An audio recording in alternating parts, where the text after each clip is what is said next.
All right. Good evening, everyone. Woohoo!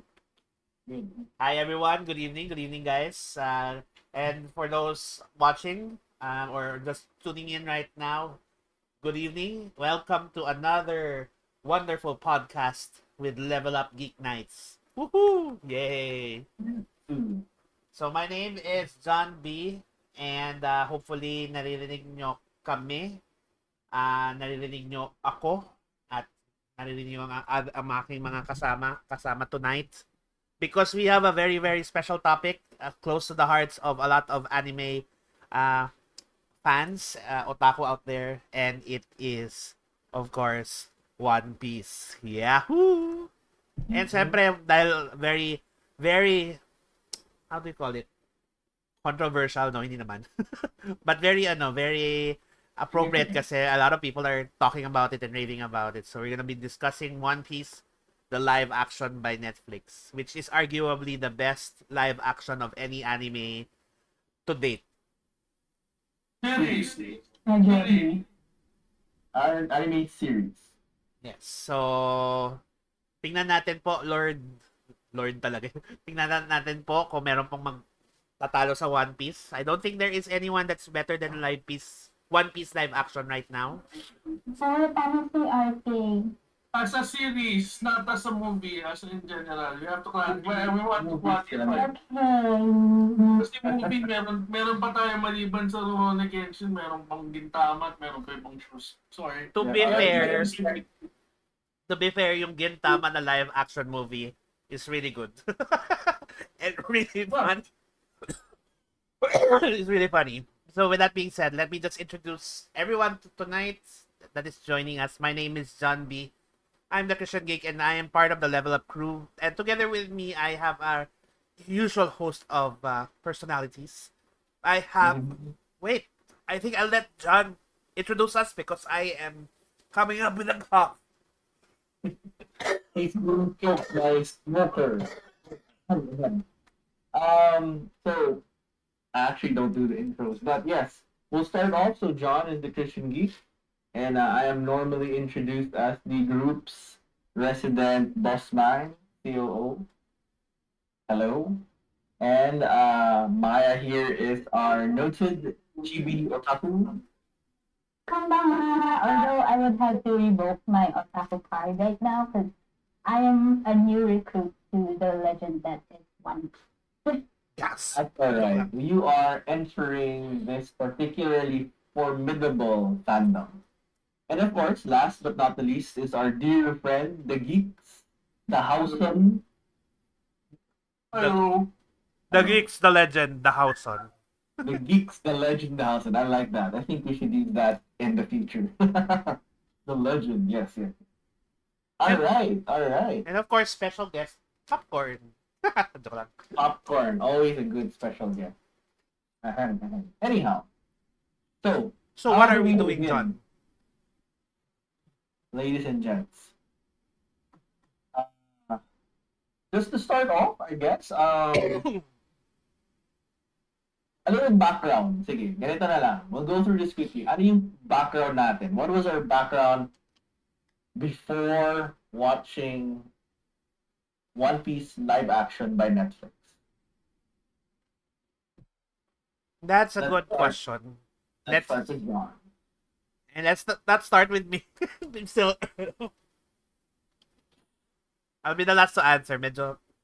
suddenly. Okay. Let's not start with John. Okay, let's go. Let's start with Vince, our special guest. Vince, ano ba yung sa'yo? Ikaw, let's go with you. Before watching the live action, I've read the manga up until yung Arc ni Sanji with Big Mom. When I was actually rewatching the anime, well, not rewatching because this is the first time I'm watching the anime. It's just that reconnecting myself sa anime. Kasi I've been watching the anime na without the filler episode. So I think Yeah. good Yeah. enough. Okay. Yes, there is a fan cut called One Piece which is basically the anime removing all the fillers. So Not just that, no. But there's some websites that show One Piece that mark the episodes that are considered fillers. mm, that also is Yeah, also so yun yung ginagawa. so there's nothing particularly illegal about this. It's just like, hey, this is the episode that's not in the manga. Okay, I'll go next. I shall go Tapos, next. wait lang, let me just, I'll let you finish. Yes, sir. Yeah. So, nung sa, naman, yung rewatch, umabot na ako sa Ines Lobby. Aliens Na love. pinanood na natin si One Piece. Alright. Yun. So, sila Lobuchi. Alright. Okay. Ako, So for me, I am updated to the latest manga chapters, which I will not spoil, but you know where that's where I'm at. So latest manga chapters, I'm at that point. For the anime, I admit I did not actually get through much of it, so I've actually just been watching along with Vince when I can. I am admittedly more of a manga fan. I do prefer reading and seeing the static art, but sometimes seeing the animated stuff is pretty good, especially for certain specific fights and dramatic moments. However, really quick take is that in evoking dramatic moments, there are some scenes that are much more powerful in the live action now that we have the live action. And I actually prefer it to the anime in some sequences. So for that, I will turn over to hati ka agad sumula. yes, just really quickly, but we'll get into that. We'll go to Maya and John. How about the both of you? Ano yung background yun? Prior to watching the live action, what do you think? What was your experience or background? So ladies first? Yes. Yun nga, bago ako sa bandwagon na to, wala akong background, just that I have been hearing about it, seeing clips and artworks about it. I know that it is about piracy. Pirates. But I do appreciate, I believe, yung live action. It's kind of like, siguro for me, okay siya as for beginners sa legend, sa manga, sa anime. Because I believe most people who are new to the story, they are like me, they are intimidated because di ba yung manga nasa 1,000 issue na, or the anime is on the 1,000 episode na or something. 10 seasons sa Netflix, right? 10 seasons na siya sa Netflix. And for me to be able to watch the live action without any background about it, I appreciated that kasi I don't have that parang nuance na si Luffy, ganito siya, yung ibang characters, ganito sila, ganyan. Na hindi ako masyadong wala akong space for reklamo, so to speak. Kasi they're not true, baka they're not true to the character, or the story is not true to the anime or the manga. So yeah, for me, it's a good parang platform for beginners sa One Piece Legend. Alright. So very fresh eye, basically. Okay. Yeah. Don, can you now join in? Sure, I can join in now. Sorry about that. There's a bit of cough pa din, but I'm much better. Just want to say hi to the 6 viewers that we have on Facebook. Hi, and the 2 viewers on YouTube. Yes, my YouTube viewers. Very nice. So, a little background. Actually, kasi I got into anime and manga fairly late. So, I wasn't a 90s anime person or manga person. I was a 2000s person. So, So I got into like Hunter x Hunter. I got into what do you call this? Into Naruto, which I actually watched before. I actually read before the anime even started. So parang yun yung era na talagang I really got into it. In fact, I got into Slam Dunk in the second run here in the Philippines. And I didn't watch it in the original run in the 90s. So, pinanood mo siya hindi sa ABC5. Hindi. I remember GMA? seeing episodes of it on ABC5 or GMA ba or ABC5? Hindi, ABC5. Kasi ABC5. sabay na sa Raymond yan. Tanda ko pa yun. Oh. I That's did the reason see why I have I to did watch see the it. episodes but I didn't really watch it. So sa ano ko na siya pinanood nung AXN days na siya. Ko siya napanood and I really got into it. So Same. medyo 2000s era talaga ako nag-got into it. So parang One Piece found its way in that strange spot that it's not quite 90s era although it started in 1999 but it's also not quite 2000s era. So parang it found itself in the middle. So parang I was familiar with it. I would like from time to time see an episode or so. And I actually remember seeing one of those earlier episodes with the earlier subtitles na talagang fan sub pa siya. Hindi pa siya wala pang mga official subtitles and like sobrang laki ng difference niya to when I watched the anime again recently on Netflix. Pinanood ko like the first few parang ibang-iba. So it was and by the time that parang I was looking into One Piece, sobrang dami ng episodes kasi nga 'di ba 2000s era na and comparing it started in 1999, parang overwhelming siya, especially now if you know that the anime has got 1070 plus episodes or so. It's like wow. Ano to? Detective Conan or Doraemon sa sobrang haba?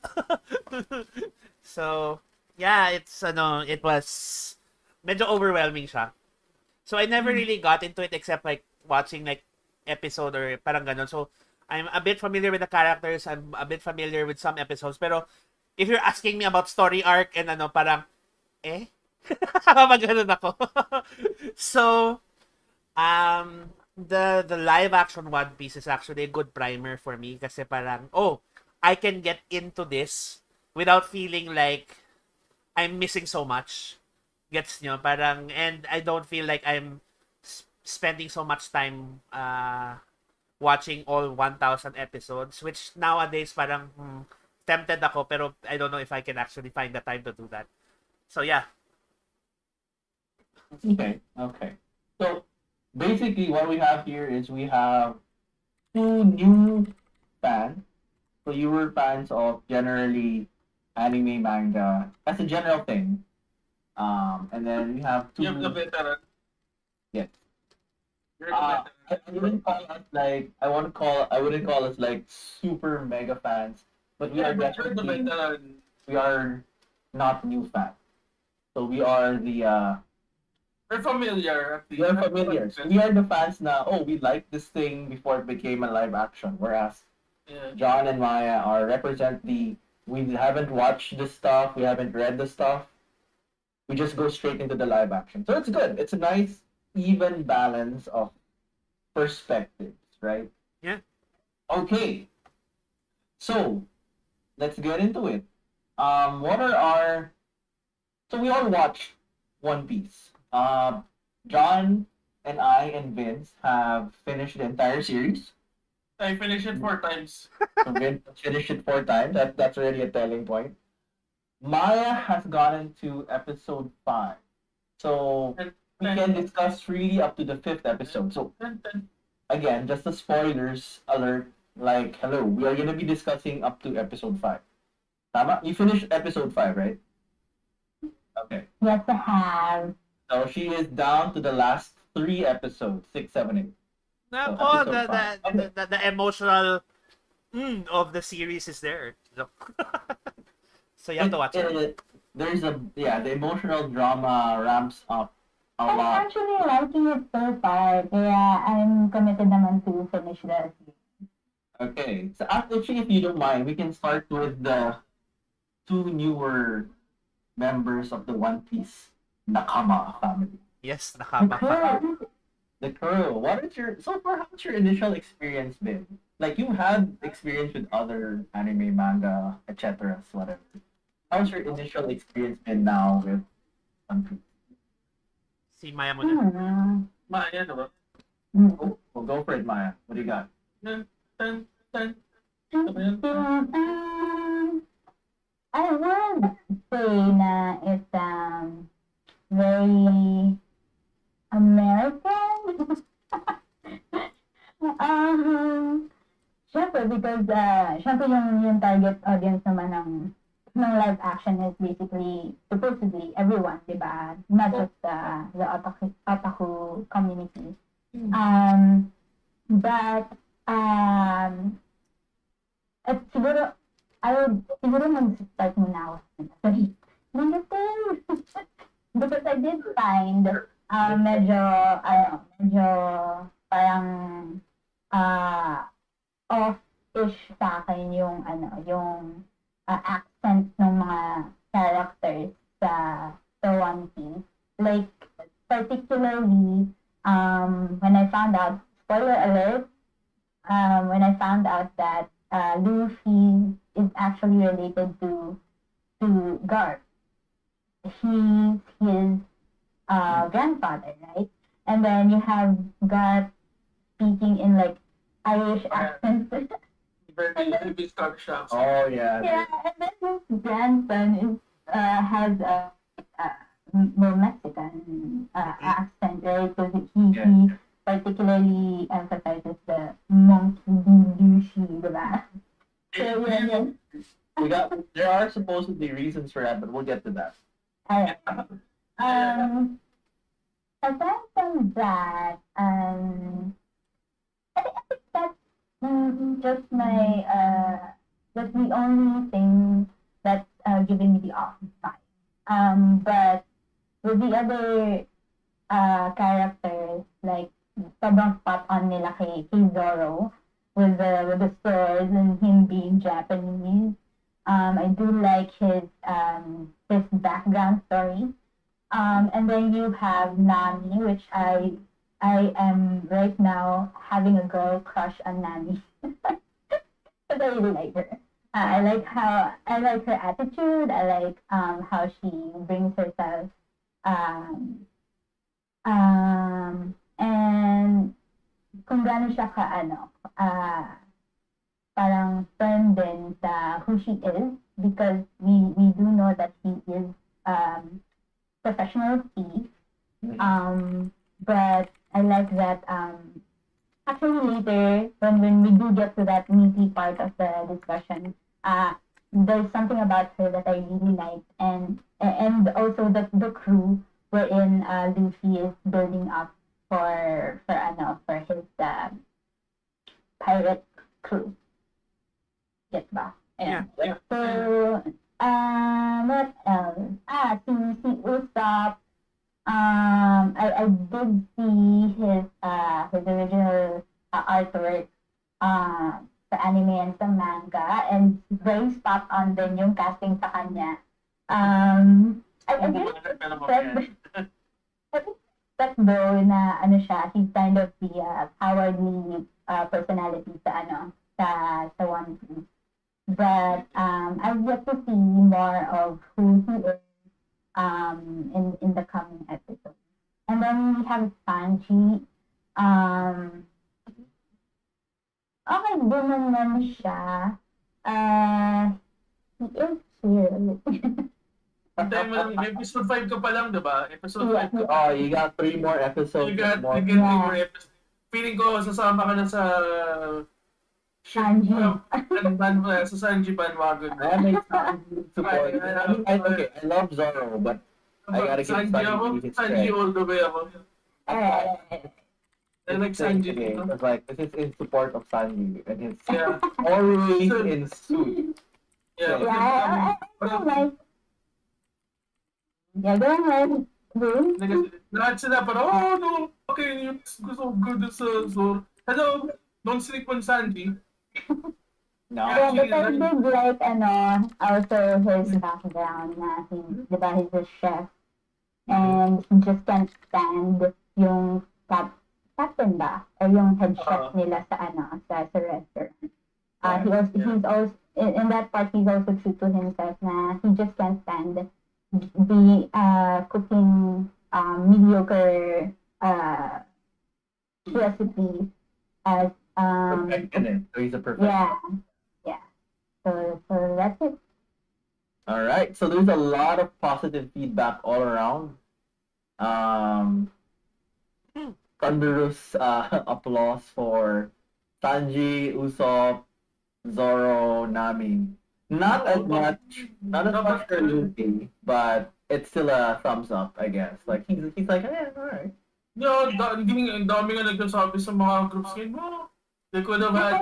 I would like to say na I feel like even though si Inyaku he did good sa portraying si Monkey Luffy, but I would think na parang kulang pa sa energy as compared to how I hear Luffy in the anime clip that I see. So Okay. I'm gonna give my take in a bit. John, Vince, you wanna go Okay, so Wala, drive yung muna ka na. Mamaya na ako. so yeah, first? The bets will go last. Joke. so yeah, no. The veteran goes last. So anyway, for me, ako kasi I love watching live action stuff of anime and games, no, and whatever. And it's for me kasi it's the desire to see how it will be translated if it was real life. Mm-hmm. Gets mo? So ako nag-enjoy ako dyan. And the Japanese have done a good job in a lot of cases. Of course, meron pa rin hindi naman always. Not always. Yeah, I was Attack on getting Titan. I was getting to that. I was getting to that. Teka lang. Not always. No, anyway. But the North America tends to not have good live action adaptations in Bakit general. sinabi mo Hollywood na lang para wag na natin i-raise? So parang Fine. Hollywood. Hollywood. I'm still laughing my head off every time I remember the intro scene to a certain live action anime that doesn't exist. What? No, just kidding. Dragon Ball. Oh, dude, no, you can't do that because No. there's more than one. A certain thing doesn't exist. There are many movies that shouldn't exist. Dalawa na yung ano. There's at least two. So anyway, when I But the only reason that Dragon Ball exists for me is because it introduced a certain artist. So I'll give it that. yeah. Anyway, going back. Oh, yeah. Okay, So, fine. parang- I don't know who that is. But anyway, my point is that Hollywood has not not had successful live actions in the past. And parang Very rare. it's very rare. And na-mention naman na earlier that parang Rurouni Kenshin was a good live action, and I agree. But that's a Japanese production. So you have to True. also that na siguro 8 out of 10 times the Japanese production tends to have better live action adaptations than Western productions. So far, they have two that's good. So what do you call That's it? it. So parang and We will define. after parang Cowboy Bebop, which was That's a very hotly debated. yeah. Let me get to the hot take here because I like the live action of Cowboy Bebop, I actually like Cowboy Bebop too. but in general it was not. It was for a lot of people it was subpar. Bad. Yeah, it was bad or subpar. But I would say it was average. But yung parang hindi siya... Yeah. So parang when coming into live action of One Piece, I had low expectations. So parang I'm excited for it because I want to see it translated because like I said, although I wasn't an avid fan or follower, I've seen some episodes, I've seen some panels of the manga. So I wanted to see but with very low expectations, cautiously optimistic with the hype. And then when when it dropped and I started watching it, parang wow. This was actually done very well for live action Hollywood live action piece. So parang sobrang gusto ko yung translation niya from anime to real life because there's always a danger of animes turning into when you adapt to live action that there's a danger it becomes a cosplay movie. Full Metal Alchemist. Which was a Japanese production, to be fair. Yeah. So we can't say that.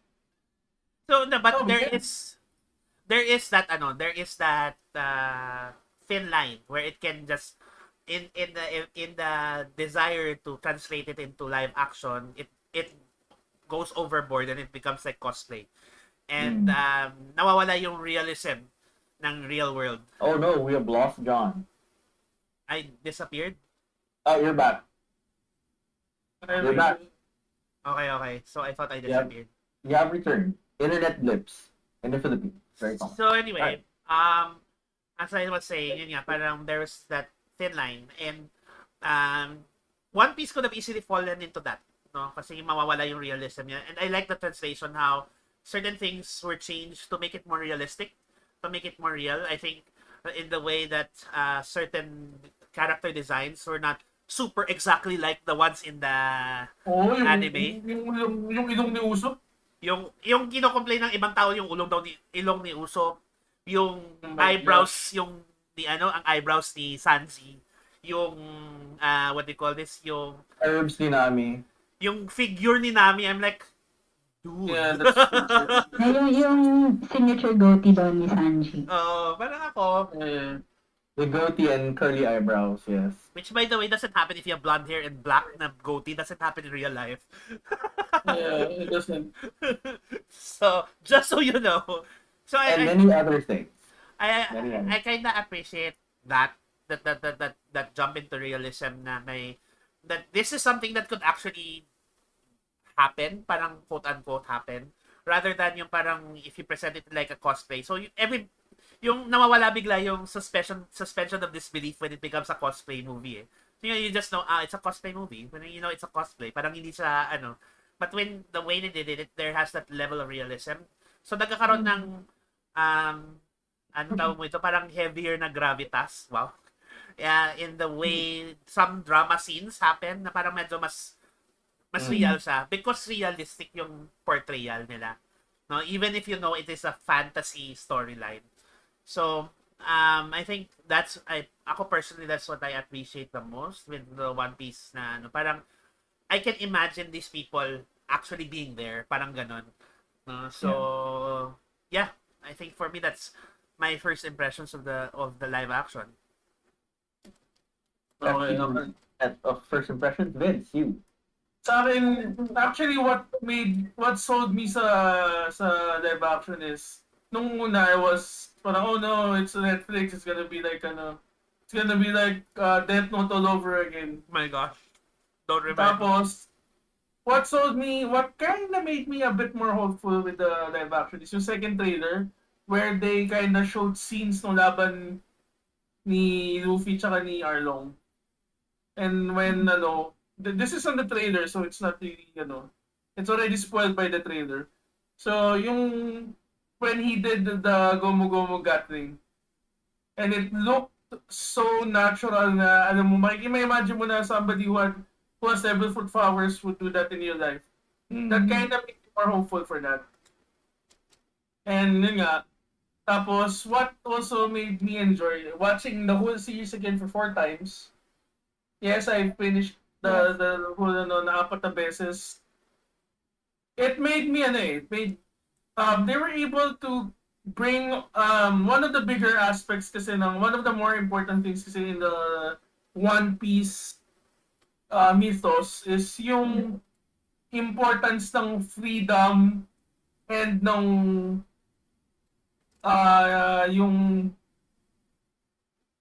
yung essence ng freedom. And I think that's what they zeroed in on. Not with the storyline ng nilagay si Garp. Mm. And I think that kind of zeroed in on what Luffy is supposed to represent and what piracy for him is like. And that's freedom to do whatever you want without following any prescribed um, or enforced. If your grandfather's Garp, it's not prescribed, it's enforced. Mm. Na set action in life. And I think that's one of the things I actually enjoyed. Mm. And it kinda I actually enjoy talaga. And well, ang gaganda ng ano eh. Ang ganda ng pagka-portray nila sa mga characters. All of the characters were This is the first time that I've seen a Hollywood Adaptation, yeah. adaptation that actually had good villains. Mm. Si Captain Kuro, si Buggy, si Arlong, I actually like them. Considering na ganun yung mga characters nila. And the fact that they made Buggy actually creepy and scary. I agree. Yun yung nagpapilip sa akin doon. Ang galing nung sobrang what's his name? David was the one, he was carrying Buggy na every scene that he's there, he stole it from the full cast kahit na nandun sila lahat. And I loved it sobra. Na parang so I think overall naman I enjoyed it immensely. Pati yung mga the way they one of the things that I kinda enjoyed din sa ano is they didn't follow the story one is to one. That's one of the bigger problems kasi nung Cowboy Bebop. Yeah. Tried so hard to follow yung mga shot-for-shot scenes and whatnot that it was going to be compared mercilessly talaga for Cowboy Bebop. Right. And ang nakakatawa dito is the guys who did Cowboy Bebop is the production company who did One Piece. Clearly they learned. They've learned, yeah. They've learned from Cowboy Bebop. And I think lastly dun sa statement na masasabi ko lang na I actually like this is One Piece reminded me yung Gyakuten Saiban, which is nagpapa-impress na ako na alam ko sabihin yun. It's the live action adaptation ng Ace Attorney. They made a lot of liberties on they made liberties sa Ace Attorney or na live action on how to make yung ibang scenes na akala mo hindi mo makikita in real life. Like yung di ba yung sa Ace Attorney famous siya and it's also even a meme yung objection part. Yeah. Akala mo how are they going to translate that in real life? Kasi hindi mo naman makikita in real life yung magpapato ng Ng speak bubble. What they did in the live action is they apparently the justice system has bots and screens up there na pag when they shout I object, yung projection ng word na nakikita mo sa anime and sa game is shown happening real time. Mm. And they didn't say, diba? On the way to bypass Yeah, na paano mo gagawin yun. And that's what they did with One Piece. They made liberties not just with the narrative, but also with the way they show yung what's happening supposed to be in the anime that can't be translated properly in real life. And they were able to translate it and make it kind of believable. And that's one of the things that I actually enjoyed sa One Piece, the live action. Wow. So yeah, John, mamaya naman. So many things. But okay, I will do just my initial take again. Coming into it kasi, just kind of recapping. And also coming from a Sorry, John, wait. Sorry, Go, I forgot to say. Diba sinabi ni JB that yung Hollywood has a bad rate of success when it comes to adaptation. So far, ang talagang sobrang bad lang na ginawa ni Hollywood is the Death Note one. No, I will Ghost disagree. in the Dragon Ghost in Ball the pa Shell. din. No, wait, sorry. Dragon Ball and Death Note. Pero yung ibang ginawa nila maayos. Battle Angel Alita, I thought Angel Ah, Alita was actually pretty decent. yung kay, what's his name? Kay Mission Impossible guy. That was a manga adaptation. That's true. That's true. Kung sina siya, regardless of all that, no? I know if Michael, if you're there, I know what you're gonna say. Pero as an adaptation, it was decent. It's not as bad, pero alam mo People yun, made it out. I people make think it. Pero that's a different thing. we have a reaction video to Ghost in the Shell, which was made at the time, so it's way back if you guys want to dig it up. But the general thought is that it wasn't as bad as most people made it out to be. However, it was hamstrung by the fact that there was so much political issues about it. Happening. Mm-hmm. Yeah, Which, saka, I mean, Again, we covered at the time. So not to get into that, because this is yeah. a nicer This is one fun. piece. Yeah. So, Pero yeah, yun yung sabi ko na parang, at least in Hollywood's case, to be fair, it's not as bad. Yeah. yeah, I think the better way to describe it is that Hollywood has had challenges making a financially successful adaptation. Yeah. That said, the Japanese Have a better, Uh, That's good. studios have had a better success rate. So for various Marami ka naman ang reasons, nilabas na eh. for various reasons, because well, they have more expertise, because it's their home And I think, culture, right? and I think they And understand. also, the culture itself is more predisposed and ready to accept that kind of stuff. I think it's also Yeah. that they understand the material better than their Hollywood Yeah. counterparts. Yeah, exactly. So they're again, they have the expertise to produce it. So I will now take my take.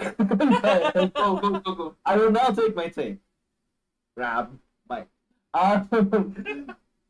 Basically, for a live action adaptation, and I've been struggling with live action adaptations. Probably my first major one was Lord of the Rings. So it is easy to visualize and to emotionally come together with concepts of what you think something should mean. Right? Especially when it's a book, or when it's a comic book, a manga, or even the anime. So when you translate it to a different medium, you're carrying that burden of expectation with you. So I realized over the years, since Lord of the Rings, that if you want to enjoy an adaptation, you have to let go of those preconceived notions and judge it by its own merit. Because it's like saying, hey, you're a twin, right? So you're exactly like your sister, or you're like your dad, right? So you're exactly like your dad. Like no, you're different people. You're related, but you're not the same. And actually, even people change, right? So, but anyway, going back to One Piece. So yung sa One Piece naman, coming into it is like, that was really the struggle or the things like, okay, I gotta make sure I gotta set these preconceived things aside. So what are you looking for? So for me, I think what made One Piece stand out for me is that it was able to distill yung essence of each story arc and the pivotal scenes to what was the message and the heart and the spirit behind such a scene. Yeah. So I'm not gonna say that the series is perfect. It is not. There are some very major blips. Nothing that shakes the entire thing, but there are some blips that are like, oh, that should have been The bending of this way. I think the worst thing is you see it in the first episode, the bendy sword. bendy sword. No? Actually, it's not a bendy sword. It's a bendy Okay, shaft. it's not the sword that bent. It was the sheath that The bent. sheath, yeah. No, it was the sword. Hindi pa niya hawak yung ano. Hindi pa niya hawak si... Okay, the entire thing bent. Whatever. Yeah. Some people. I think Well, it, I honestly was just so enthused with the entire scene as a whole. I didn't see it, but the point is, it captured the spirit of like, okay, this is a magulong action fight scene. I was just enjoying the novelty because it felt like seeing the pirates, those Straw Hat Pirates, finally do an action scene together. So like, ano yung spirit ng story? Ano yung spirit ng particular scenes? What are you supposed to be driving here? Like Vince mentioned, the spirit, okay, spirit of freedom, of choice, etc. And there were a lot of moments that was captured properly. So, rhyming back, yung next point kasi was like, what was the point where this just said, okay, this is the key moment that, okay, I'm sold, I'm gonna finish this thing. I'm gonna finish this thing. But actually, that's the first episode pa lang, which is where yung theme song pops out. On the, Dun, dun, dun, dun, dun. there was that. There was that. And then the second scene was when he rides on the Going Merry, and then the song pops out again. Right? And then they sail. That was another main moment. It's like, whoa, kills. In the name of as a famous philosopher says, kills. Anyways, you know what that means. So yeah, that was it for me. Siguro ano, And I guess yeah. So overall take is that casting for me was good. They were actually accurate to things. Why I don't know if you guys stayed long enough to look at the end credits, but the primary the primary executive producer is si Oda. Oda himself. I'm not going to, ano. Yeah, which means to say he's very protective of his work, and he maintained creative directing rights that they kept the spirit of the work. So he vetted every cast member, everything, that nothing contradicts his stuff. So yung accent ni Luffy being Latino is actually in canon. Kasi diba sabi, diba, with that na ano, if it was in real life, the Oda said that it's going to be in the Caribbean. Yeah. Yan. East Blue is Caribbean. That's why medyo halo-halo yung cultures. And I think And that's why it's okay for Garp to be Irish. I think may nationalities na sinet si ano, Yeah, si exactly. and I believe it was Brazilian. Yeah. Yeah. Yeah. You Brazilian. have to temper nga lang though. Na, I mean, I agree with you, John. Pero we have to temper lang na it's not always swap if the creator is part of the ano. True, Kasi example, but ang ibabat mo dyan si ano eh. Si what's his face? Si Attack on Titan. He yeah, was very involved there, diba? that's true. But But I have to ano, I have to caveat that Attack on Titan live action was actually received well in Japan. Okay. So we have to also put that into that. Kaya yan din. Okay. Okay. all right, noted. I have not Okay, yeah. watched it, so I cannot react nor respond to that. So ano lang, yun yung lagi caveat ko doon kasi parang I get it eh. I get what you're saying eh. Pero that, and it's true, I agree naman. It's not that I disagree. Pero in the case of Attack on Titan specifically, it was actually received well in Japan. But outside of it, parang marami kasing syempre, I understand where that's coming from. But to harp, may isa pa eh, may naisip pa ako na ano eh, I just can't remember, may isa pa ako naisip na live action na involved yung creator pero it didn't turn out well. Death Note? Japan Death Death Note. They also involve the creator. Yes. So to Anyway, I was about to say why it's okay na Oda is because unlike these other creators, there's something different about Oda, which is that for most of these creators, they have had major struggles maintaining the quality in their consistency across the entire mediums and across multiple mediums. The movie, whatever. Yeah, some of them didn't quite. Example, Death Note. After spoilers, namatay si you know who. The quality just goes really weird. So and then across different mediums, well, we've seen, of course in hindsight, na hindi masyadong na-maintain. Whereas si Oda kasi parang he's had so many adaptations. And we haven't really again, correct me if I'm wrong, but there have been no major shows or movies or adaptations that have been truly bombs for him. Mostly because yun nga, sobrang alaga niya yung IP niya that in whatever medium it's represented, he wants to always make sure that it correctly captures the spirit. I think also, I think also with One Piece na live action, compared to all of these other live actions na may creative input yung creator. Mm. One Piece live action, he was the executive producer. He had creative control, not just input. Yep. Ibig sabihin, Yeah, I'm not gonna split hairs on this one. Yeah. Yeah, we're not. So no need to get too in deep to that. But yun nga, for better for worse, well, probably for better.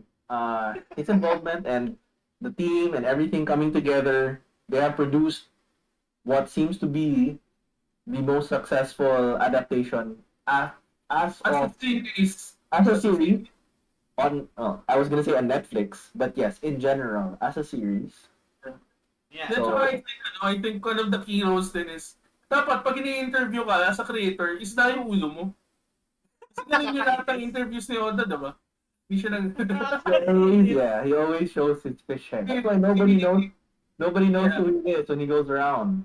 He needs to be a fish head para maging successful. He likes his anonymity. He likes his Yeah. anonymity. So anyway, All right. jumping into the topic at hand. So we're talking about Live Piece because I think there are lessons to be learned from One Piece, and I think there are There are a lot of wonderful story points. there's in a One lot of Piece. story points and themes, even up just to episode 5, which is perfect kasi 6, 7, 8 is a different story arc. It also has a lot of good, strong themes, though. But yes. Yes. And I think, what do you call this? There are a lot of things here that would actually also point to, if this were things that happen in real life, yung mga certain themes and circumstances can also be something that we can experience. And Mm. I feel like there is parang that reflection then of how does God fit into it? Diba? Mm. Right? In a So, world of devil fruit users and then no, but I think, You alam talaga, no? Devil fruit users. Note! Just because they're devil fruits doesn't mean you're literally eating. we're from the devil. No, not from the devil. No. You're from the devil, no. Okay, it's a translation thing because in Japanese culture, that's a huge another topic which we also covered in a different podcast. yeah. Like, why are there so many terms of devils in Japanese translated stories? There's a whole discussion on that, so we're not gonna get into that right now. But I think it's important to start it off. I think we Yep. should jump into what are the themes ba in One Piece live action or story points that really speak to us as Yes. not just as anime fans but as Christians. No, I think we should ask that question to each other. Ako kasi nag-speak sa akin ng when I will start when I think about the world itself, the world building of this world. Although, if you don't mind, John, I'd like to let Maya start because she's the most limited yung exposure niya, whereas we have finished the series. Yeah, sure, no problem. If you don't mind. I actually mind. No, just kidding. Go You back. actually mind because I have a mic. Di joke. Okay, go lang. Okay, what spoke to me most sa series was how Luffy was looking for the dream crew for his pirate journey, right? And particularly that these people have totally entirely different parang life story, but Luffy repurposes them for his crew, right? So, like for example, he saw his first mate, si Zoro. He's a fighter, or a bounty hunter, right? So, yung life story niya, but Luffy repurposes him as the fighter for his crew. And then you have Nami, who is the professional thief, and then he repurposes her as the navigator for their ship. And then you have Usopp, who's who uh, is normally just a kid who um, ano ba? Loves to tell stories. Parang he's ano eh, he is afraid of the pirates coming. Parang he's the boy who cries wolf, and then nobody believes him, but Luffy believed in him because of what happened with the story, right? And then Luffy saw in him the sharpshooter, so he recruited him into the crew to be the sharpshooter for the crew. And then you have Sanji, which is the last episode that I watched. Na yun nga, his life was being a cook, and he hated being the cook for the restaurant because his boss, the head chef, didn't like his cooking. But Luffy repurposes him again and recruits him to his crew to be the chef, the head chef himself for the crew. And so yung story na yon wherein Luffy repurposes the roles of these people. Parang it kind of reminds me how the Lord who once how we as were once sinners had this life, maybe we're liars, we're thieves, we're maybe even murderers or whatever, right? But the Lord repurposes our lives when we finally have an encounter with Him. He repurposes us for something. Sorry, He repurposes us for something better, something that takes us out of our past and uses us for the building of His kingdom. Kind of like how Luffy builds his quote unquote kingdom because he's going to be the king of the pirates, right? And so I also see Luffy na he, being the captain of the crew, he really has this vision na talagang he's set um on the dream of being the king of the pirates, and also the fact that um he also repurposes what being a pirate is. Kasi 'di ba most of the people in that world, they know pirates to be evil, they know pirates to be thieves, really just doing bad things. But for Luffy, he repurposes even the the role or description of a pirate, that pirates don't have to be bad. They don't have to do evil things just to be pirates. We can be pirates and do good things for people as well. So yun yung nakita ko so far in the story, and I am excited to see more of how Luffy is um what Luffy's direction, yung direction niya as as the king of the pirates, what else he's going to do, how he's going to defeat the bad guys na pirates, and also having yung mga other lessons pa with his encounters with the other villains. Oh, I think that's amazing.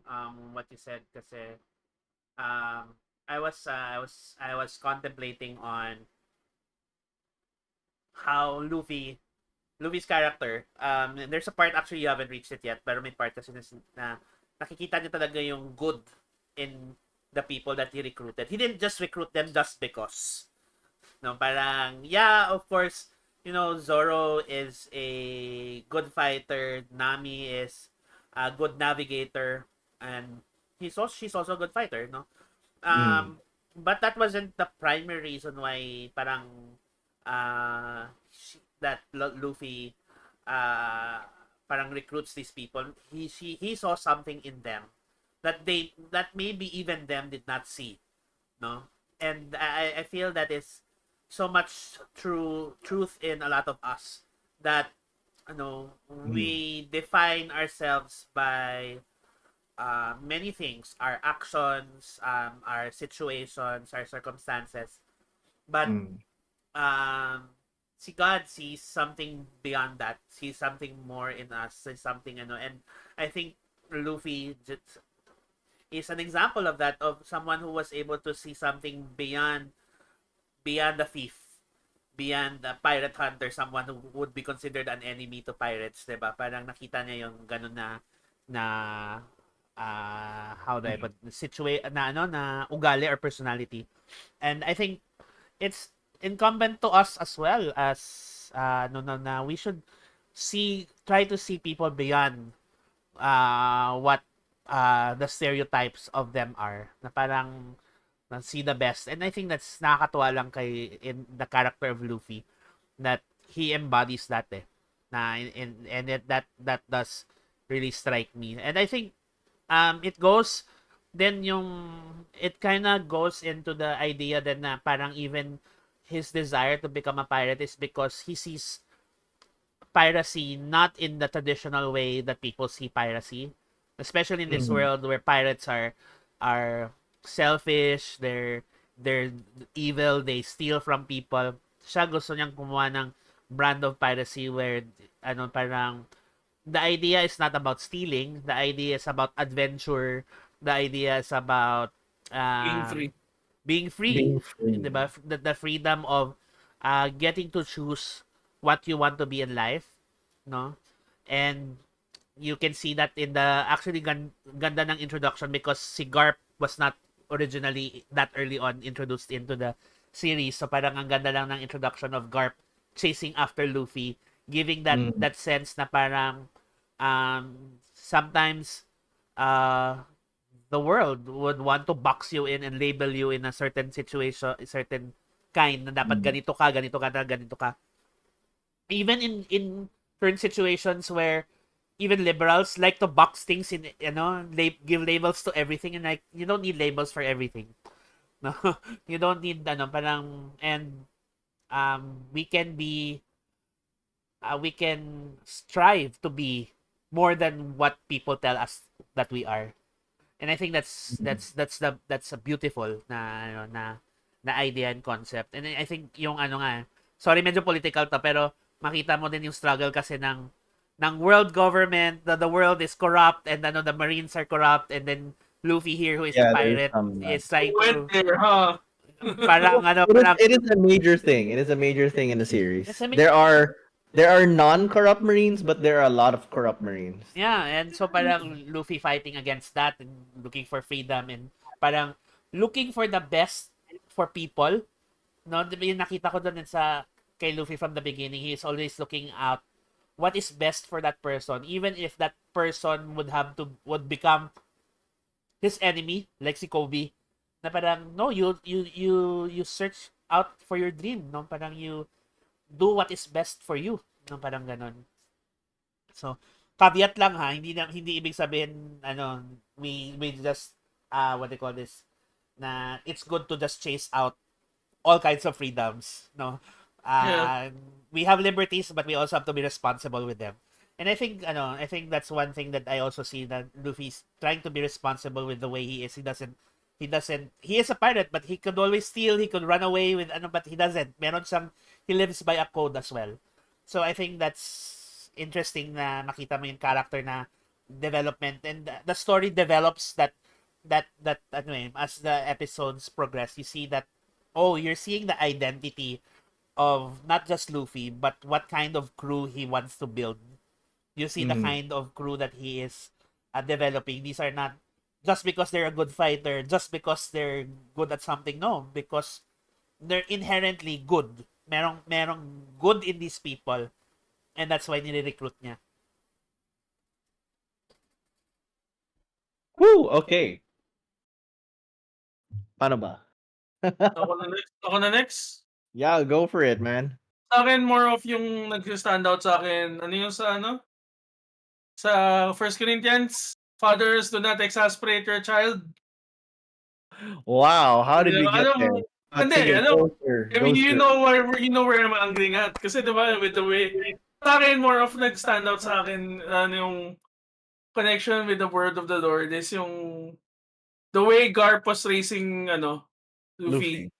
And the difference between, the way Garp raised him and the way, um, Shanks raised Luffy. Technically, alam ko he didn't raise, technically, alam ko Shanks didn't raise Luffy, pero at the same time kasi he seemed more like a kuya father figure than more than anything else eh. And he was True, young. true. So parang Luffy did not kasi have a a father growing up. so he latched on to Shanks. Yeah, which thankfully he had a good a good mentor A good, example. yeah, a good figure to copy, Yeah.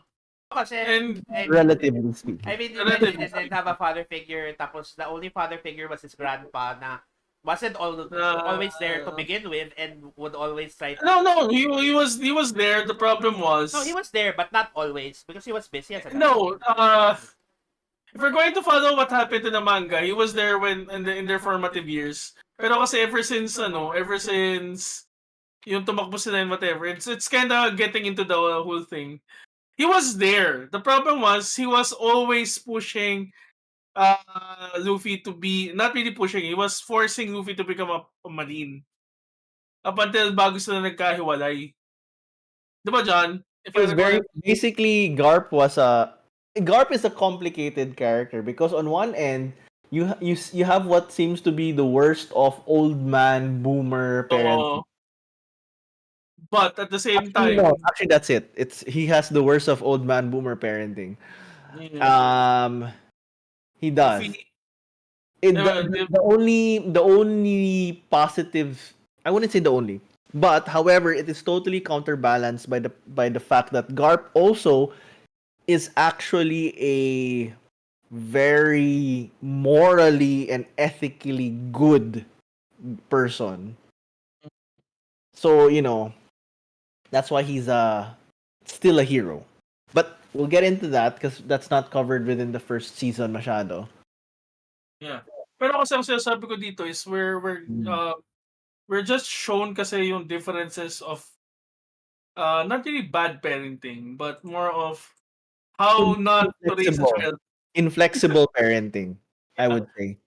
So parang how not to raise a child. At the same time din kasi yung emphasis on freedom and Right. freedom and the desire to go our own way.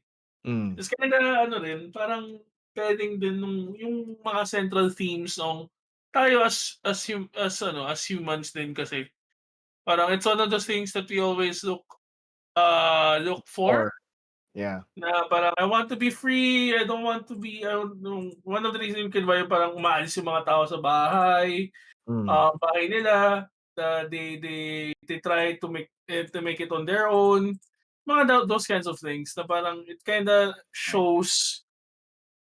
reflects the human nature of wanting to be free of any authoritative nature. Mm.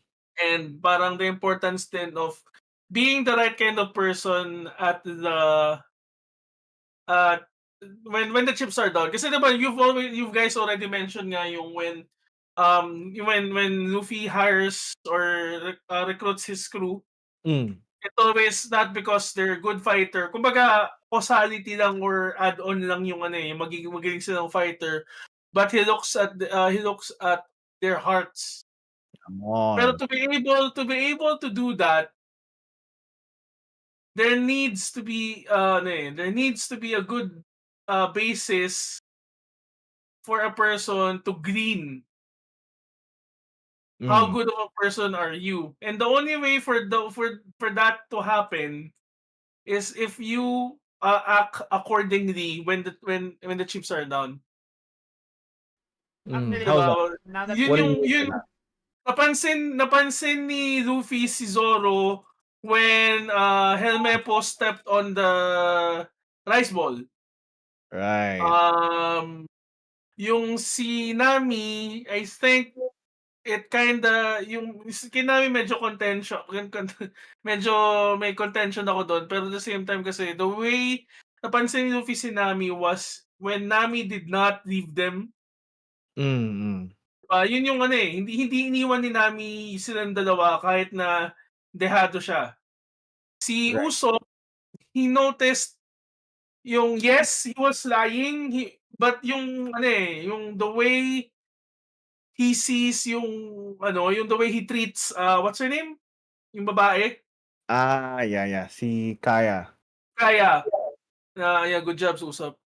Good job, live action Usopp, by the way. So, parang doon mo nakita na Luffy looks at it not just ano not just fighting skills wise, but at the same time, parang ganun din, kumbaga na-remind lang ako na this is also how how we should look at people, that's one. And Mm. number two is dapat maging consistent tayo to who we are, who we should be, so that people would know who we represent or what we are truly inside. Yeah, true. Now that you mention Diba? it, alam mo, naisip ko, and hot take, there are similarities with how Jesus picked out his disciples when he was starting his ministry. Yeah. 'Di ba parang he got fishermen, he got a tax collector. Alam mo yung mga these are the most unlikely people that you would use as disciples, and yet he saw through He used them. he used them, he saw their hearts eh. 'Di ba? Parang ako I always reflect on, let's say, the way he selected Matthew the tax collector, no, na parang and there's a passage in the Bible where he talks about the parable of the tax collector and the Pharisee. Yung Pharisee was saying parang, I'm glad, Lord, thank you, I'm not this tax collector na Yeah. tapos sabi ng tax collector parang in him naman yan, parang, I'm sorry Lord na ganito ako, na parang sobrang remorseful, sobrang and you see the heart of the person na kaya siya naging tax collector, yun yung circumstance niya. And so I see it like in the way si Usopp, for example, that nobody believes in Usopp. He's branded as a liar and a storyteller, and storyteller in the bad way na parang he just makes up stories. And yet Luffy saw the good in this kid and decided to parang still to invite him to the crew. And so parang I think there's that na the in a way I see the reflection, and not to say that Luffy is a messianic figure, although kinda, because Although he kinda the is. story. He kinda represents figure. Pero for those who are not updated, hindi naman we'll stop there. So but I think it's something like parang in the way that Luffy looks at people, it's also Yeah. the way that we as people should look at others, na parang not judge them by their circumstances or simply judge them by the actions that they have done now, but rather who are they really, what's in their heart, what has brought them to this situation. And parang learn one thing that I've been learning recently is that we should avoid judgment, avoid outcasting, avoid excluding people, but rather restore dapat lagi yung natin, yung mindset natin. If someone makes a mistake, rather than tanggalin na natin yan, let's cut him out. No, dapat hindi ganon. We should restore a person. Cancel. Ay, sorry. Wag cancel, restore ka eh. Restore nga eh. Yeah. So as much as we are able to, we should live in peace. We should live lovingly, right? And tama naman. Just riding on with that. I actually don't have any particularly major thing to add, but kind of connecting all the dots. I do like what Maya said about yung crew, and it's looking deeper into the heart, diba? Not like just at the appearances, pero ano yung heart ng tao. Then si Luffy, of course, is not a divine. Okay, he's not a god figure. um, He does not have omniscience. However, in the instances where he does react and interact with all of the people, he does his best to see what's in their hearts. So yung sabi ni kanina, 'di ba, yung kay Zoro, how he treated this girl who doesn't really have much for him.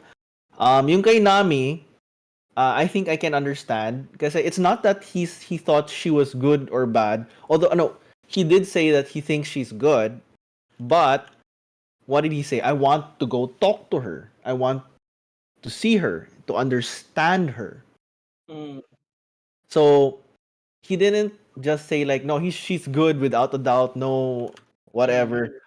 Although he does give a little of that vibe because that's what Luffy is. He believes in the uh, the heart best of in people. people, the best in people. Um, pero if he sees that you're out and out, just he's not gonna be naive also. Yeah. So kasi kita naman natin, 'di ba? There are other characters who were very ganon. He sometimes gives them a chance because he's just a little quote unquote naive that way. But then after he shows like, oh, you're not okay, then We, so we I trade want to. fists. It's we trade fists, right? But we'll see how he goes as more complicated characters hopefully Come in. appear in the upcoming seasons. Because the upcoming seasons, you go deeper, like John mentioned, the world has like yung mga corrupt and uncorrupt Marines. It has all sorts of figures, yung mga traitors and not traitors or whatever. We're gonna see so much more of these things as the series goes along. Just Um, like in real life. But actually, you see like it. in real life. But actually, you see it din naman sa series pa lang. Remember Yeah. Kobe, who believes in the Right, exactly. I want to So- highlight Kobe nga eh. Kobe who believes in the absolute goodness of the Marines is shocked and had to struggle with the fact that the Marines were working with pirates, with specific pirates, the warlords of the sea, 'di ba? Na parang hindi niya maintindihan why would Marines have to do that, 'di ba? And I think it's a reflection that honestly that the world is not black and white, no, na that even the noblest of institutions, Even the hero in the the noblest in of the institute. the noblest of institutions can be corrupted or can be corrupt. And I think that's why we all need Christ. Yes. Talagang segue na ganun. Which is why we all need Christ. Because, ano, di ba, Yes. parang, I mean, like, ano, like, governments the world over, kahit hindi na nga tayo umalis ng Pilipinas, di ba? No, may corruption. And even people who enter the government na, I've heard stories of people who have noble intentions entering the government to parang, I will stick to the straight and narrow, parang ganun. But they end up being, Sobrang hirap, di ba? Sobrang hirap. in Tagalog, kinain ng sistema. Kinakain Yeah. ng sistema. And the only way you can actually do that is if you have that parang that one guiding, meron kang ethic or commitment na talagang you will stay true to who you are, stay true to parang ganun. And I think that's where I see Kobe as a character grows in this series, in One Piece live action na parang here's a character that hindi ako papa corrupt. No. Ang papakain sa sistema. Magpapakain sa sistema.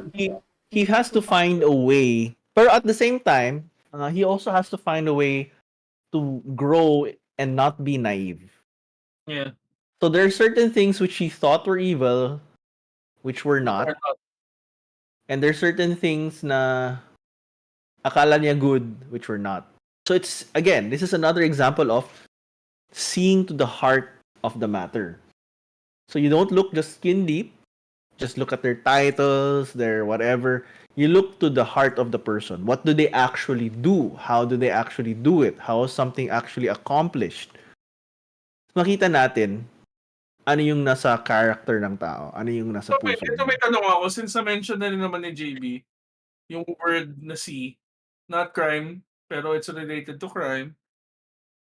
Corrupt. Do you guys think corrupt si Garp by associating with the Wala yan sa questions natin eh. Pero diba, it's a good question. It's a good discussion point. Do you think It's a good Garp is question. corrupt dahil they associated themselves with pirates? I will toss that to our least exposed person, si Maya, because we don't wanna spoiler things by accident. Yeah, pero So, we're basing it on the matter of morality within the confines of OPLA. right. Yung sa live action. Yeah. But I So, do want to give her. I do want to give her yeah. feelings. And then from here, ano yung closing thoughts natin on the series? Kayo ha, porket ako yung walang background.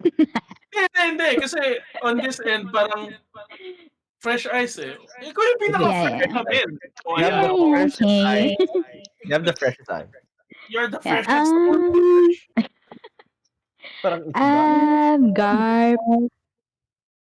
Well, with what was ano kasi sa how people knew pirates are. Basically they do bad things. Ayun nga, selfish sila. They do bad things as pirates, di ba? So for Garp to be ano ba siya? General ba siya? Ano Vice siya? Admiral. Vice Admiral. Ayun, Vice Admiral ng Marines. Parang he's supposed to be um uh parang siya yung in charge of putting the seas in peace, right? So basically, if you're recruiting or if you're hiring, yeah, parang ano parang government nga yan na parang nag-hire ka ng ano ng illegal people to do things for you, right? So parang ganun. Kaya nga parang na ko-confuse or conflicted si Kobe with the vice admiral because he suddenly recruits or hires a pirate para gawin yung task niya, which is looking for Luffy, right? So in that case, in that particular case, parang for me, it's already something that's corrupt. And also why ngayon nagiging conflicted si Kobe because Luffy is making a new thing, 'di ba? Because he's making changes nga as to what piracy is na nakikita ngayon ni Kobe na hindi niya magawang hulihin si Luffy kasi he doesn't see Luffy's brand of piracy as something bad. So if you're asking me if Garp is corrupt in that particular case, I would think yes, he is. All right. I think I agree, I kind of agree with Maya. Ay ganito I think morally Garp is not bad. Ethically, I mean in the confines of the institution that he is in, he's just using the resources that the institutions have given him to enact something that he believes is lawful. But the institution itself and its processes are corrupt. So by using those institutions, he makes himself corrupt as well. Gets mo? Parang he's complicit to the corruption that is happening. At he benefits from that corruption as well. Gets nyo mang ibig ko sabihin? So, even if you are a good person, but you are complicit to the corruption of a government, edi, mali pa din. Ganun ka, ganun ka simple yun. So, it's like, if we're gonna put it in the context of real world, let's say, I am a government official, and I use parang the resources that are given to me, but those resources are not necessarily above board or legal. Then I am complicit to that corruption as well, making me corrupt as well, even if I have the good intentions. So you're saying based on your logic, si Kobe corrupt na rin just because he's part of the Marines? I'm talking about the the way that the resources are being used. Kasi yung resources na ginagamit doon corrupt. Si Kobe is part of the organization, but he is also standing up against what is corrupt in the institution. When si Maya hasn't gotten to that part yet, pero may part talaga he says no.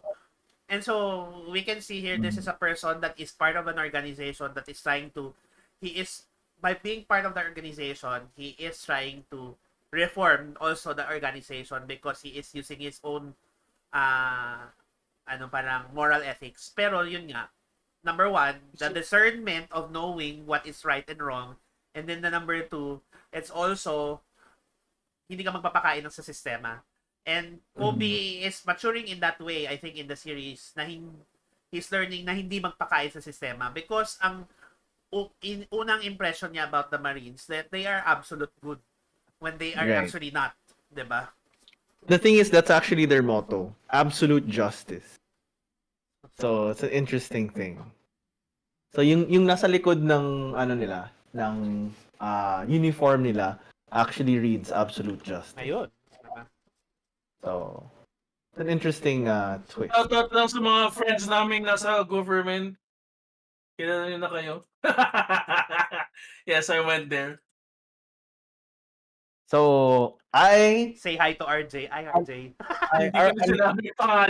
I unfortunately have too much exposure with the manga. It's kind of difficult for me to extricate yung mga perceptions ko of Garp.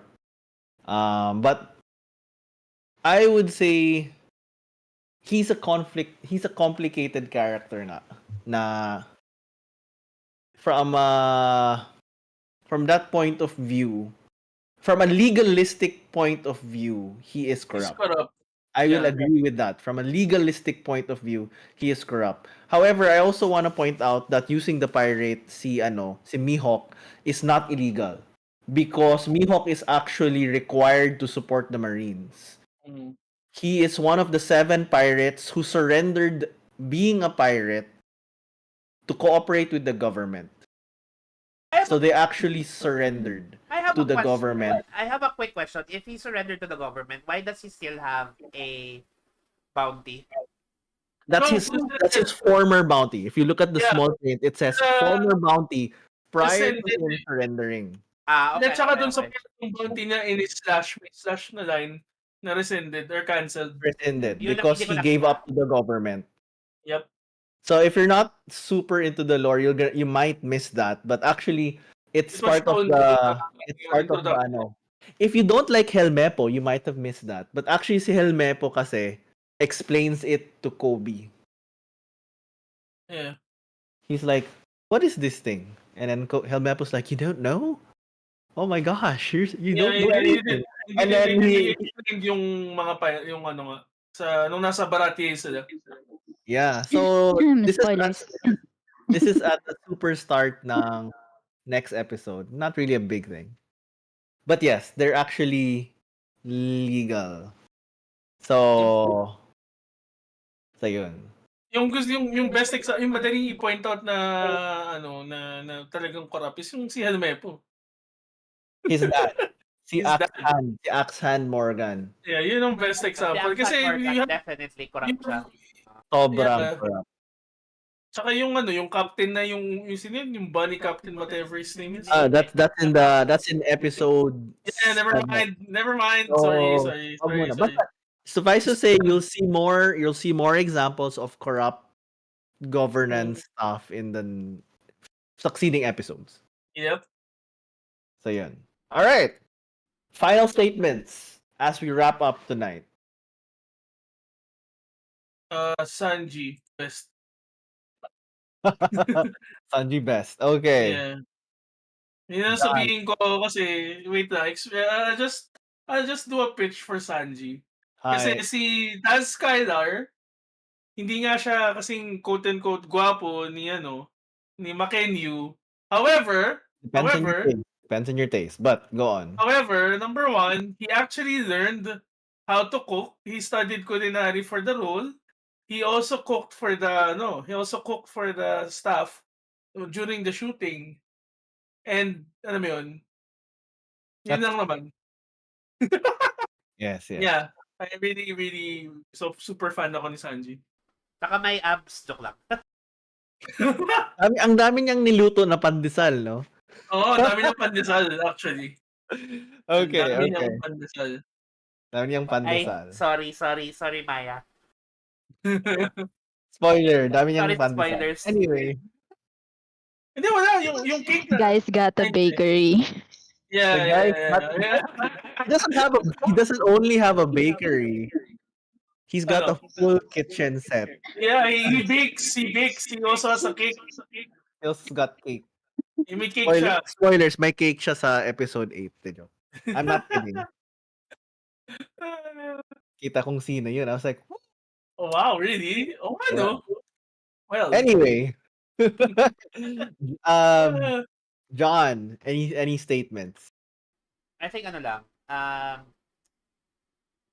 Siguro I think with the story of One Piece, and then may parts na hindi natin na-discuss because nandun siya sa latter part ng episode. That's true. But the emotional crux, yeah, joke. But Ooh, yeah, there is that. But I think one of the things that we can learn from especially in Finding God in this series, is that the the the idea that we shouldn't judge a book by its cover. There are no absolutes in terms of what is good and what is bad. No? In fact, di ba nga the Bible says that for all have sinned and fallen short of the glory of God. And in that manner, everybody in the One Piece, and which actually what I appreciate is everybody has flaws. Hindi sila perfect characters. Even Luffy himself is not a perfect character. To a certain extent, sabi ko nga, if he was a real person and he was my friend, I'd get annoyed at him at times kasi masyado siyang optimistic. So, but medyo bobo din siya minsan. Yung pagka-savant niya, it's super funny. But no, to be Anyway. fair, yung sa kanya is more of he's not dumb. He's an idiot. Oh, he's not dumb, he's an idiot. Yun yung, may mga scenes talaga na parang, what? Really? Mamagano ka na lang. Really? But it's not that he's dumb, no. But it's just, he may kind of idiot siya. But my point is that we have to look beyond what we see. Beyond the appearances, and we see the character underneath, the true self, kumbaga. And no one, I think, is what's the word I'm looking for? No one is irredeemable. No. Actually, there are yeah. characters who see their own flaws and they want to improve from that. And then there are characters who see who they are and they're happy being, whatever it is. No, I think characters like Arlong, who Maya hasn't seen, is a character you will see the way he was portrayed. in the trailers kasi, in the trailers. You will see that he's aware of who he is, and he's perfectly fine with it. And sadly, you can't redeem someone who's happy with who they are. But then you have characters like, all actually the entire Straw Hat crew. You have characters na there's something.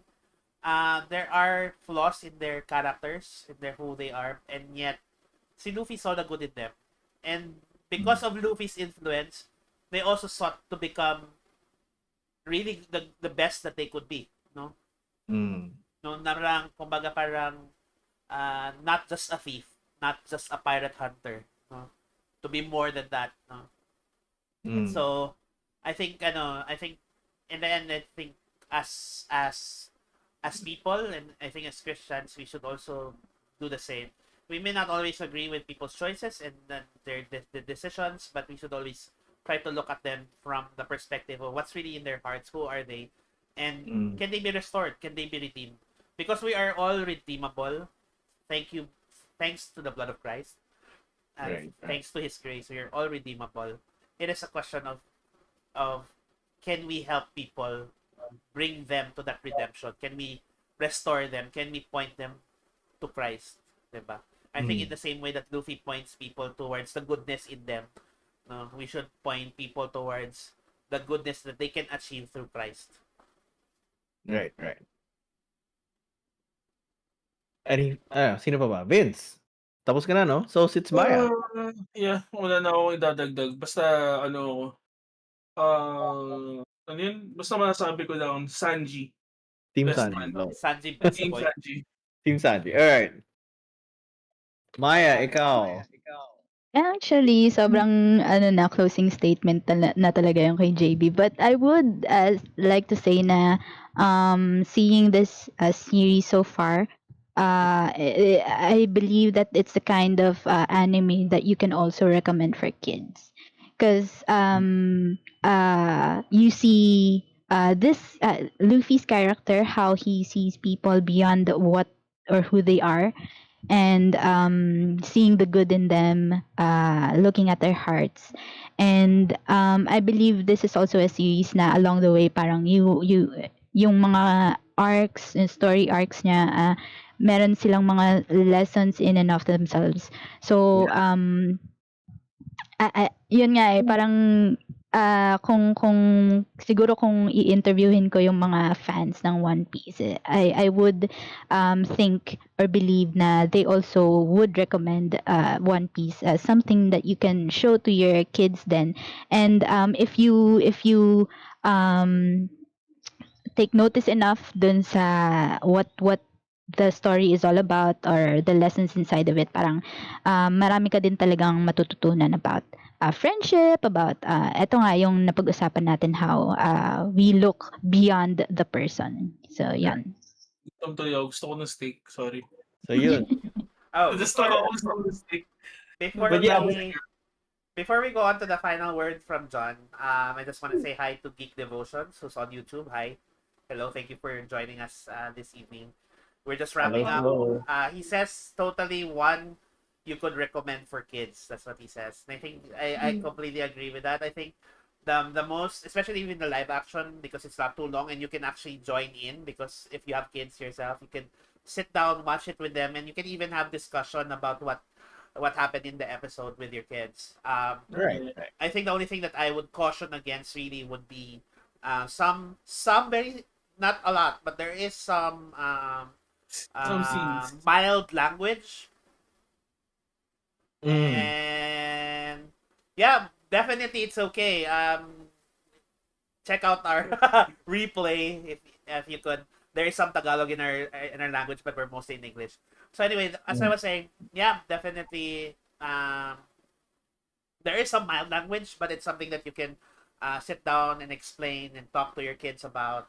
And from a Christian perspective, it's something that you can really enjoy, I think, with your family. So, yeah. Like this. So yeah, speaking as the currently only parent in the group, this is a show that I would say I highly recommend to parents who want to possibly have deep discussions with their kids, because the show does not shy away from complicated topics. But if parents are thinking like, "Oh, I'm just gonna show this to my kids. We're gonna have a fun time, and then there's no discussion gonna happen," then maybe that's not the best show in mind, because One Piece has a lot of deep things. So there is some mild language. There is violence, but it's not too gratuitous. It's artistically rendered, but it is very there. First episode, you see Zoro cutting a guy in half. So it's not like, it doesn't look so gory, but it is there. So just a few things. And the topics. There's slavery, there's torture, there's a lot of heavy topics. Racism, etc. There's a lot. So I recommend it if you are prepared to talk to your kids about these topics. If you are not willing to talk to your kids about these topics, it's a great show, but just prepare. So that's what I'd say. So aside from that, I guess it's just really that thing. Because the One Piece, my last statement for One Piece is the concept of nakama. So the Japanese term, which is has entered the Japanese dictionary probably because of One Piece, is the concept of nakama, which is kind of like a found family, right? So it's your It's actually more. It's friends, but it's also family. So it's like a found family kind of concept. And that community that the Straw Hat crew builds, and it grows and grows, especially down the line in the manga and the anime, is something that's most of us seek. That sense of community, that connectedness. They support, that who will ride or die thing. Uh, and even the parts which are like which they argue a lot. Like if you're wrong, we'll fight. But I still love you because we're family, we're friends, we're nakama, right? Family. So it's a very interesting concept which we're seeing come together in this first season. And I'm looking forward to the second season where I hope to see it grow and deepen the bonds and the love and the faith that they have with each other and for each other is something that I really think I want to see. And it is also something very biblical because iron sharpens iron, right? They refine each other. And then it's also ano they say the wounds of a friend are better than the kisses of a betrayer. What was the term? I forgot. So there's a lot of those little moments. There are a lot of glimpses of these examples which we can totally pull out through the journey and struggles of the Straw Hat Pirates and the people around them. So it's a very rich material from which we can uh, pull out learnings from.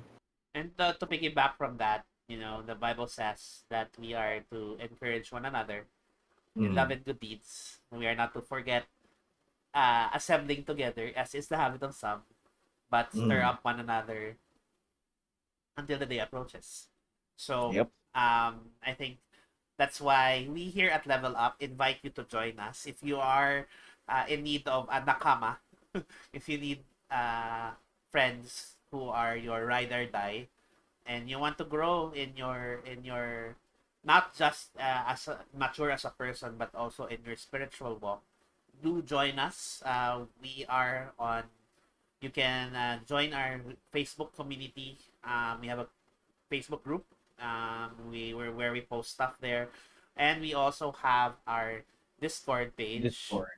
Yes. John, can you post the Discord on the comments We section? will be posting it on the Chat of comments. this comment section. So we have a Discord as well, where we hang out, play games, and we even pray together, right? So, this is a community where we are trying to really foster a safe space for all kinds of geeks. Whether you're a gamer, you're an anime otaku, you're a big sci-fi fantasy geek, whatever it is, and we are always looking to enjoy the stuff that you enjoy. So if you feel that you don't have a community, join us. So with that in mind, I guess we are signing off for tonight, and thank you again for joining us as on this wonderful discussion. And join us next time in 2 weeks' time as we are going to be talking about Ahsoka, and I think one of the people here is going to have more to say. Actually, a lot of us might have a lot to say Yeah. because I know Vince has already rewatched it. 4 times. And For- tapos ko na po yung series na yan, so spoiler away. So There are no spoilers. up to date na po kasi I think we will be done na rin ata this week or next week. So So hopefully, yeah, the season should be finished by this coming week ish. so anyway, Yes. so awesome. And so with that being said, join us next time, same time and same channel on a month. Paid. So we're here every other Mondays or when we have when our schedules are free. So see ya and good night. Bye bye everyone. Good night.